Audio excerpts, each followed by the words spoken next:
Anda masih bersama kami, Mas Eko. Sebelum kita berdiskusi, kita coba mendengarkan dulu penjelasan dari Sekretaris Direktorat Jenderal Pencegahan dan Pengendalian Penyakit Sesditjen P2P Kementerian Kesehatan Republik Indonesia, Ahmad Yuryanto, yang sudah terhubung lewat saluran telepon. Pak Yuri, selamat pagi, Pak. Selamat pagi. Pak Yuri, kita mendengar bahwa evakuasi warga negara Indonesia nanti akan akan dibawa ke Pulau Sebaru Kecil. Nah, pertanyaannya, Pak, kenapa tidak diobservasi di Natuna lagi, Pak, seperti WNI yang sudah datang dari Wuhan tempo hari? Iya, kita harus memperhatikan betul tentang kondisi global ya. Sekarang ini penyakit ini sudah mulai bergeser karakternya. Yang semula kita tahu epicentrum hanya di Wuhan, kemudian berkembang di Hubei provinsi, dan sekarang menjadi seluruh mainlandnya China. Dan sekarang ini trennya menurun, tetapi second wave, kita menyebutkan demikian, di luar China menjadi peningkatan. Kita tahu kejadian di Jepang, Korea, dan Iran, kemudian Italia, itu satu yang memprihatinkan kita. Kemudian ditambah lagi dengan adanya perubahan perilaku lah, kalau kita katakan dari virus ya. Kita tahu beberapa saat yang lalu 14 hari telah dilakukan karantina oleh pemerintah Jepang dari salah satu kapal. Ternyata setelah 14 hari dikatakan negatif, pada hari berikutnya menjadi positif. Ini yang kita malah tahu, jadi positif setelah karantina selesai, begitu ya, Pak? setelah karantina 14 hari selesai yang pertama itu. Artinya bahwa ternyata kita tidak cukup hanya melakukan karantina 14 hari. Kita tahu yang dibawa warga negara Amerika yang dibawa pulang itu ada 21 orang kurang lebih yang awalnya negatif, setelah itu menjadi positif. Kelihatan sekali ada beberapa perubahan. Bahkan di beberapa kasus kita temukan positif tanpa gejala. Oleh karena itulah maka kita harus meningkatkan berlipat-lipat kewaspadaan kita. Pulau Sebaru adalah terbaik. Halo? Ya, Pulau Sebaru adalah yang terbaik untuk ditempatkan sebagai tempat untuk pemantauan. Terbaik karena tidak berpenghuni atau karena apa nih, Pak Yuri? Ya, yang pertama kita bisa mengisolasi lebih efektif ya, karena seluruh pulau ini kita jadikan tempat untuk melakukan observasi. Apalagi juga sudah didukung fasilitas yang memungkinkan kita melaksanakan observasi dengan metode clustering. Misalnya di kapal ini kita temukan yang suspek, maka kita pisahkan di kamar. Perlu diketahui Sebaru ini adalah pulau yang pada tahun 2008 dibangun sarana klinik untuk rehabilitasi kecanduan narkotika. Diresmikan oleh Presiden pada waktu itu. Jadi desainnya adalah ada 8 bangunan besar, 2 lantai yang terdiri dari kamar-kamar. Tentunya ada sarana penunjang, ruang makan, dapur, dan sebagainya. Pak Yuri, itu kan dulu dipakai untuk rehabilitasi pecandu narkoba yang tidak menular ya, Pak ya. Apakah kemudian fasilitasnya benar-benar bisa menunjang untuk WNI yang diobservasi yang mungkin bisa jadi membawa penyakit dan bisa menularkan, Pak? Apakah sudah bisa mengantisipasi itu, Pak?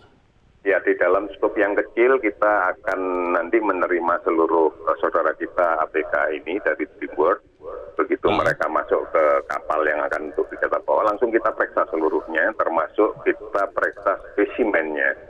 Manakala mereka ada yang positif atau kita curigai positif, akan kita tempatkan di kamar tersendiri. Isolasi. Kemudian yang lain, ya ada kamar isolasinya. Nah itu sangat memungkinkan dibanding kita melakukan di ruangan terbuka yang lebar seperti hadar misalnya. Jadi kita bisa melakukan clustering itu. Kemudian seluruh fasilitasnya masih bagus, dan kemudian kita lengkapi, kita bawa dari Jakarta, kita kirimkan tim ahli, nanti kita lengkapi semuanya. Kalau waktu di Natuna itu kan di pangkalan militer ya, Pak Yuri. Apakah nanti di Sebaru Kecil ini juga standar militer yang akan berlaku, yang menjaga di situ militer? Apakah WNI yang lain yang mau melihat misalnya boleh datang atau bagaimana, Pak? Ya, sebenarnya isolasi itu bukan dimanai standar militer ya. Isolasi itu kan memisahkan dengan di sekitarnya. Nah, pada waktu di fasilitas militer tentunya gampang ya, karena fasilitas ini sejak awal settingnya kan memang sudah terpisah ya. Ini kan pangkalan militer tentunya akan terpisah.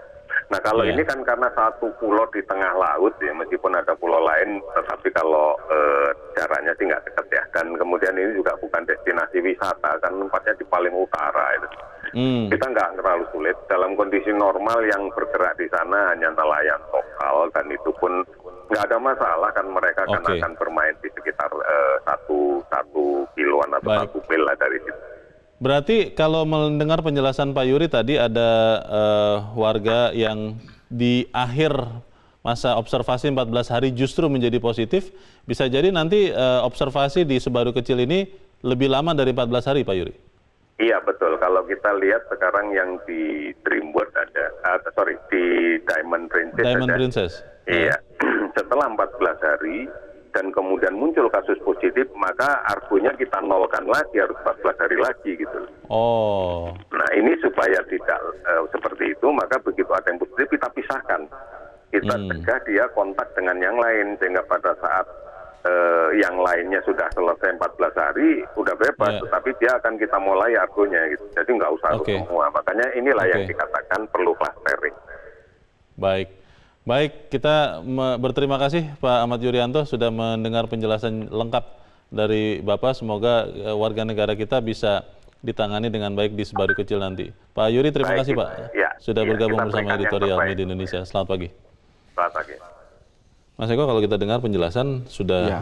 cukup jelas, Ya. cukup terencana, tapi memang karena kekhawatiran, Ya. apalagi tadi Pak Yuri mengatakan di Tiongkok mungkin sudah mulai melandai penyebarannya, tapi malah justru di luar Tiongkok yang Iya. makin meningkat, di Korea, di Iran, Iya. di Italia juga. Orang Indonesia menjadi khawatir, Iya. dan ketika di Sebaru Kecil belum ada pengalaman sebelumnya, orang malah jadi khawatir juga. Iya. Bagaimana Mas Eko? Iya, kekhawatiran itu memang normal ya, karena kita memang melihat di negara-negara lain itu sekarang malah tumbuh subur itu virus corona. Iya. Sementara di Cina kan sudah mulai berkurang. Nah, itu yang menjadi alasan juga pemerintah Indonesia kenapa tidak buru-buru ini yang kapal pesiar yang lain yang sekarang ada di Jepang. Iya. Diamond Princess itu yang disebutkan oleh Pak Yuri tadi. Jadi memang kalau kita melihat negara lain yang buru-buru ya melakukan evakuasi di sana, di Jepang misalkan, itu Amerika dan Australia, itu malah yang dari negatif menjadi positif. Oh. Nah, tentu pemerintah Indonesia kan harus hati-hati di sana. Iya. Nah, ini harus didahulukan yang di World Dream ini yang ada 188. Kebetulan kan kita juga sudah menyiapkan nih yang disebutkan Pak Yuri tadi di Sebaru Kecil. Pulau yang tidak berpenghuni tapi fasilitasnya lengkap di sana. Jadi mudah-mudahan setelah ini pasti ada jilid 3. Jilid 3-nya itu apa yang tadi yang disebutkan oleh Pak Yuri yang di Jepang tadi. Diamond Princess itu ya? Diamond Princess, karena juga ada warga negara Indonesia di sana yang sudah meminta kepada pemerintah untuk Dievakuasi. minta kembali ke Indonesia. Dijemput pulang ya? Betul. Jadi ini persoalan yang harus segera diselesaikan setelah yang di Sebaru Kecil, kemudian akan beralih ke yang di Diamond Princess yang di Jepang. Dikatakan Pak Yuri memang bahwa Sebaru Kecil ini adalah pulau yang tidak ada penghuninya, Iya. bukan juga tujuan wisata. Betul. Tapi kan yang kita tahu Kepulauan Seribu ini kan banyak pulau lain, pulau-pulau yang lebih besar yang juga memang ada penghuninya. Apakah memang sudah diantisipasi kira-kira Mas Eko supaya tidak terjadi keresahan seperti waktu di Natuna kan sempat ada keresahan di sana? Iya, satu Sebaru Kecil itu kan luarnya daerahnya agak luar, utara. Oh. Agak jauh dari pulau-pulau yang lain, kemudian tidak berpenghuni. Jadi kalaupun ke sana itu jarang sekali ya wisatawan ke sana. Memang itu bukan tempat wisata sebetulnya. Warga-warga di pulau-pulau sekitarnya di Kepulauan Seribu itu Memang agak jauh sedikit. Oh. Cuma di situ biasanya hanya nelayan aja. Misalkan singgah, cuma tidak menetap di situ. tidak menetap ya, tidak nginap di situ Ya, ya. tidak menginap situ. Jadi memang menurut saya sangat pas ya kalau di Sebaru Kecil dipergunakan untuk karantina virus corona ini. Pertanyaannya tadi, ketika yang dipakai adalah fasilitas bekas rehabilitasi pecandu narkoba. Betul, ya. Seingat saya beberapa kali ke tempat seperti itu tidak ada ruangan khusus yang katakanlah isolasi Iya. yang bisa menghambat penyebaran virus begitu. Apakah di Sebaru Kecil sudah dilakukan persiapan seperti itu? Tim Advance-nya sudah jalan ke sana. Jadi memang persiapan sudah dilakukan. Di sana kan banyak kamar. Ada sekitar mungkin maksimal sekitar 200 kamar. Ada 8 gedung di sana. Jadi bisa dipilah-pilah nanti. Misalkan kita lihat masuk karantina 14 hari, kemudian ada yang kelanjutannya ada yang kena, itu bisa dipisahkan nanti di ruangan yang lain. Saya kira tim dari pemerintah, Kementerian Kesehatan dan timnya, saya kira sudah mengantisipasi persoalan ini. Pertanyaan berikutnya begini, Mas Eko, ini kan tadi Mas Eko juga sudah sempat sebut bahwa mungkin ada jilid ketiga, ada warga negara Indonesia lain yang akan datang. Apakah memang kemudian kita memang harus menyiapkan satu tempat permanen untuk rumah sakit isolasi mungkin seperti Sulianti Saroso misalnya, yang bisa benar-benar mengatasi apapun virus ataupun penyakit menular lain di kemudian hari, supaya kita tidak seperti sekarang coba-coba terus kan. Di Natuna kita coba ternyata resah, lalu kemudian susah untuk memisahkan dari warga, kita pindahkan ke Sebaru Kecil. Apakah bisa kita tidak melakukan ini? Rumah sakit di Indonesia rata-rata ya kebanyakan itu dicampur antara infeksi dengan penyakit menular. Jadi yang kena infeksi itu bisa menular juga nanti. Bisa saling menularkan. Bisa saling menularkan. Nah, pemerintah Indonesia, dalam ini Pak Jokowi sudah memerintahkan waktu di sidang kabinet itu untuk mencari pulau yang tidak berpenghuni. Akan dibangun rumah sakit di sana khusus untuk penyakit menular. Nah, ini sedang dikaji lebih dalam di mana pulaunya, tempatnya di mana, ini masih dikaji terus. Dan mudah-mudahan tahun depan sudah bisa mulai dibangun. Karena ini sangat penting juga untuk ke depan. Jangan sampai kita mempergunakan pulau-pulau yang seperti ini. Kita punya tempat sendiri ya untuk rujukan agar yang mereka yang tertular misalkan bisa ditangani oleh dokter-dokter yang memang punya spesialisasi di sana, tempatnya juga sudah disediakan. Karena anehnya, saya bisa bilang aneh mungkin Mas Eko, karena anehnya adalah banyak orang Indonesia yang alih-alih bersyukur bahwa kita sampai sekarang tidak memperoleh warga negara Indonesia yang positif terkena coronavirus, malah mempertanyakan atau bahkan menyaksikan. Apa iya benar di Indonesia ini tidak ada penderita COVID-19? Apa tidak ditutup-tutupi? Apa yang lain-lain? Ini kan pertanyaan-pertanyaan yang harus dijawab, tapi kita akan jawabnya di bagian berikut. Dan pemirsa tetap bersama kami, Editorial Media Indonesia segera kembali.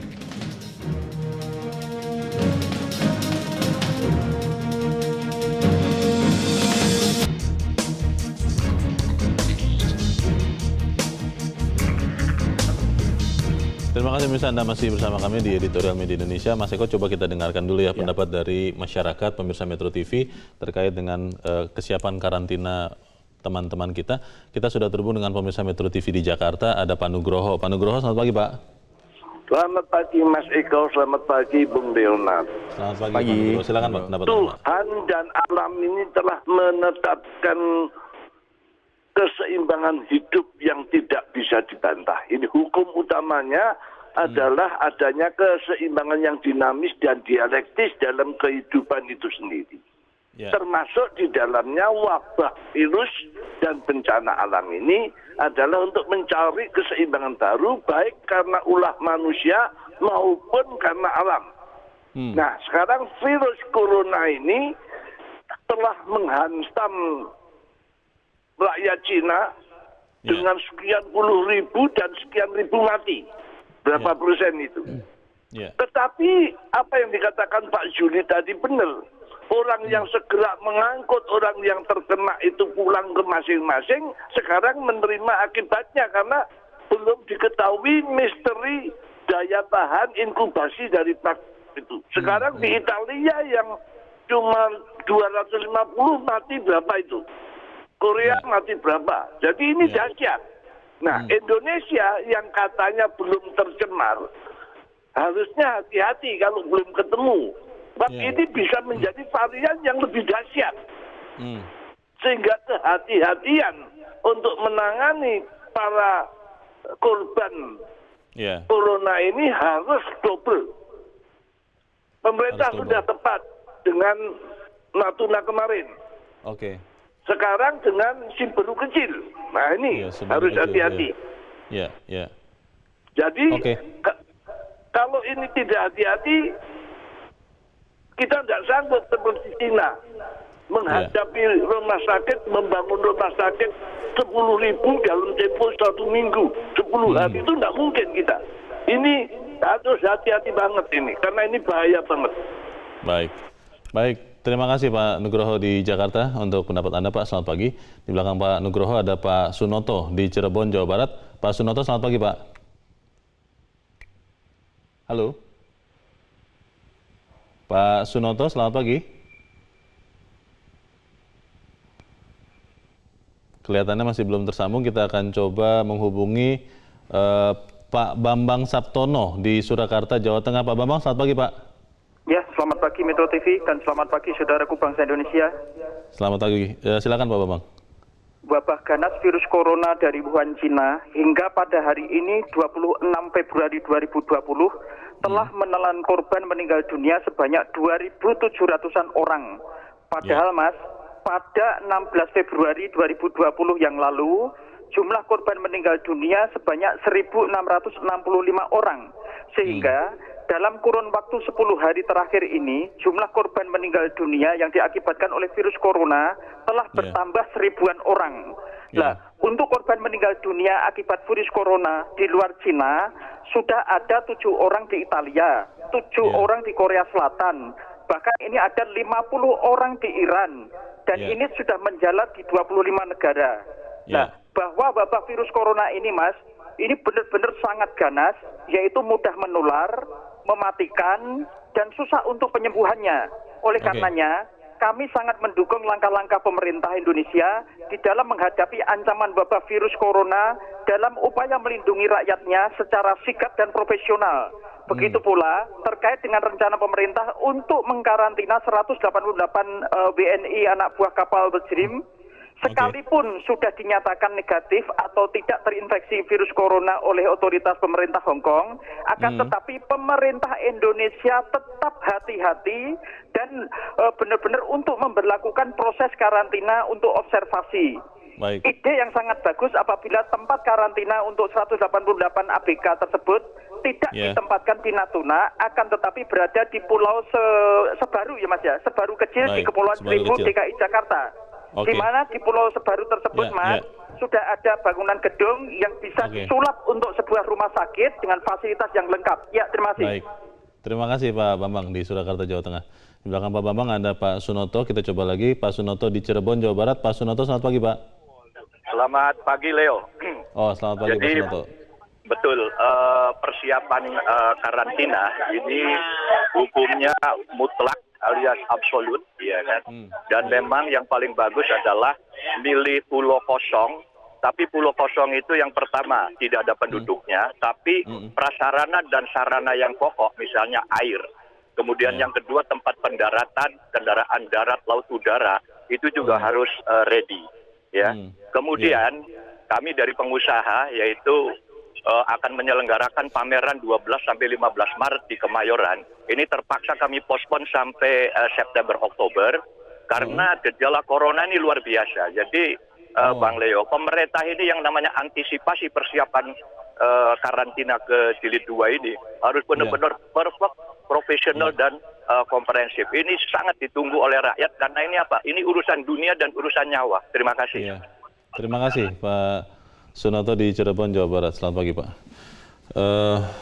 Para pemirsa mendukung betul usaha pemerintah untuk mengevakuasi dan sangat berhati-hati untuk menangani warga negara Indonesia. Tapi pertanyaannya begini, Mas Eko, bagaimana kemudian kita bisa mengkomunikasikan ini kepada masyarakat karena sampai sekarang masih banyak beredar, terutama lewat media sosial, informasi-informasi yang tidak benar tentang COVID-19 ini, termasuk juga rencana evakuasi yang akan dibawa ke Sebaru kecil ini. Bagaimana?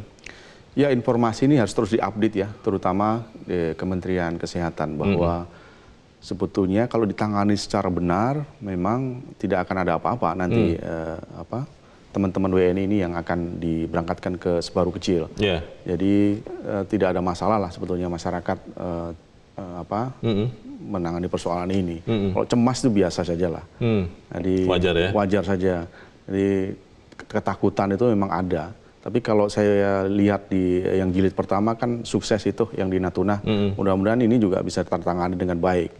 Cuma persoalannya ini akan lebih panjang. Kalau kita lihat dari pernyataan Pak Yuri, bisa jadi bukan hanya 14 hari, lebih dari itu.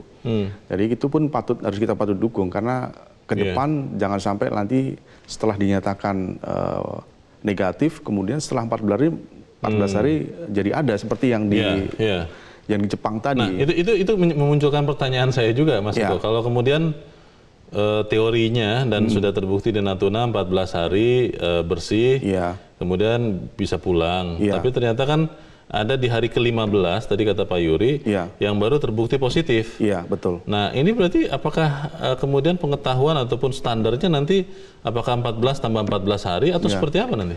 Ya, kalau di Natuna kan 14 hari 2 kali observasi ya. Ketika observasi yang terakhir kemudian memang dinyatakan negatif, semua clear, itu boleh pulang.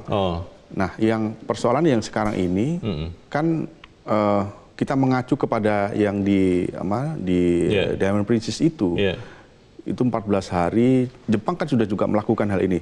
Kemudian setelah lebih dari 14 hari tertular.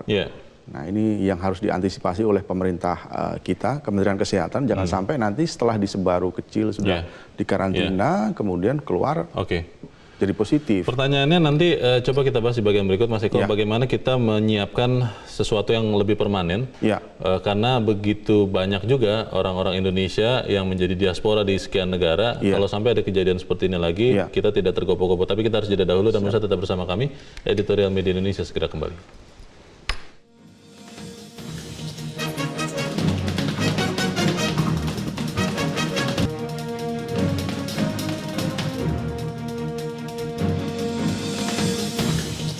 Terima kasih Anda masih bersama kami, kita di bagian akhir dari diskusi kita pagi ini. Mas Eko, kita sudah belajar dulu, kita ada menghadapi MERS, menghadapi SARS. Ada sekian banyak penyakit-penyakit yang kita tidak tahu lagi ke depan seperti apa.